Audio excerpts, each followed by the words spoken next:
sur la compagnie malienne de textile Comatex, l'une des rares entreprises post-indépendance encore fonctionnelles au Mali. L'usine de transformation de coton créée pour les besoins vestimentaires consacre le début de l'industrialisation du pays. Un pas bien franchi par le régime Modibo Keïta avec la coopération de la République donc populaire de Chine. Suivant une évolution en dents de scie, la Comatex part de société d'État à société anonyme pour ensuite revenir au format société d'État. C'est un magazine à suivre après ce journal. Suivons un extrait de ce reportage signé Ramata Konaté. Située dans la région de Ségou, dans la commune rurale de Pelingana, sur la route de Makala, la Comatex, compagnie malienne de textile, est bâtie sur une superficie de 27 hectares. La mise en place de ce complexe intégré de textile matérialise le début de l'industrialisation au Mali. De son inauguration à nos jours, cette première usine de textile du pays est vieille de 55 ans, 3 mois et 10 jours, jour pour jour, en août 2023. C'est le fruit de la coopération sino-malienne à travers un accord de 1962 aux premières années de l'accession du Mali à l'indépendance. Un accord qui pose les jalons des travaux de construction de l'usine de transformation de coton. Et 3 ans plus tard, précisément en 1965, commencèrent les travaux d'implantation des ateliers et bureaux, toujours sous le régime du premier président du Mali indépendant, Modibo Keïta. Et en 1968, un 21 mai, la société d'État démarre officiellement sa production avec quelques 1000 travailleurs, hommes et femmes, selon des sources. En 62-63, En 70-63, avec les Chinois, nous avons installé les machines et plus tard commencé la production. Au début, les agents avaient l'amour du travail, c'étaient des hommes et femmes pétris de patriotisme.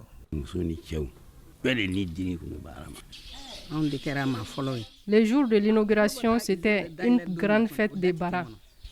Et les premiers tissus produits ont servi d'uniforme pour cette cérémonie. Le Mali étant un pays producteur de coton, il fallait que ce coton-là soit traité en une certaine partie au Mali. Les fils et tissus made in Comatex faisaient leur beau temps au cours des événementiels et autres cérémonies de réjouissance. Quelques mois après le démarrage de l'usine survient en novembre un coup d'État au Mali. Et sous le régime de Moussa Traoré, la Comatex suit son cours normal de développement textile avec la rénovation de plusieurs équipements en 1974 et en 1979, toujours avec une assistance technique chinoise au beau fixe. J'ai trouvé la Comatex en bonne forme. On a fait 1 mois en Chine. Nous avons visité beaucoup d'usines et nous avons fait notre choix. C'est cette production qui est présente actuellement à la Comatex, c'est-à-dire l'imprimé. Ensuite, nous avions obtenu l'implantation d'une usine de bonneterie, les tricots, les fils à coudre, etc. Grâce à ces rénovations, le nombre de travailleurs est revu à la hausse, environ 3000 agents. C'était l'une des périodes fastes de la Comatex. Il y avait beaucoup de ventes. Des commerçants venaient de Bamako et des pays voisins, comme la Haute-Volta, l'actuel Burkina Faso, acheter le fil de la Comatex. Le salaire tombait au bon moment et tout Ségou le sentait.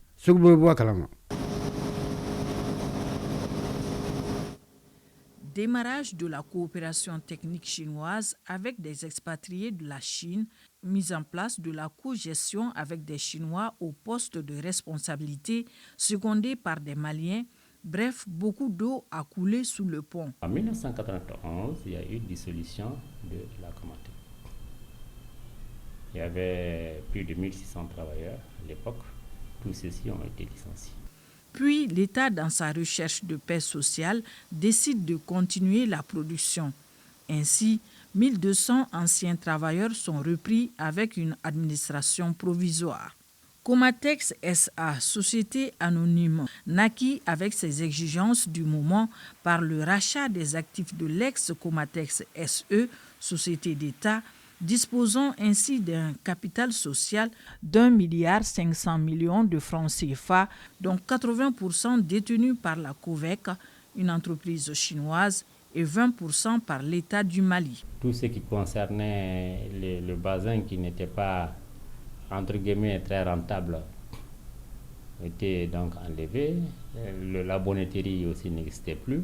On arrivait à faire vraiment une très bonne partie et un bon pourcentage de notre chiffre d'affaires à l'époque, avec le 8 mars, avec le 31 juillet, avec le 1er mai et aussi avec d'autres choses. Ces années d'activité faites de haut et de bas, cette société anonyme fut ralentie dans sa course par des difficultés, les unes se greffant aux autres, conduisant la Comatex SA à une fermeture qui va durer 3 ans. C'est dans ces conditions qu'intervient la reprise des activités à la Comatex grâce aux efforts des autorités de la transition sous le leadership du président colonel Assimi Goïta, considéré par plusieurs citoyens comme le sauveur de la situation.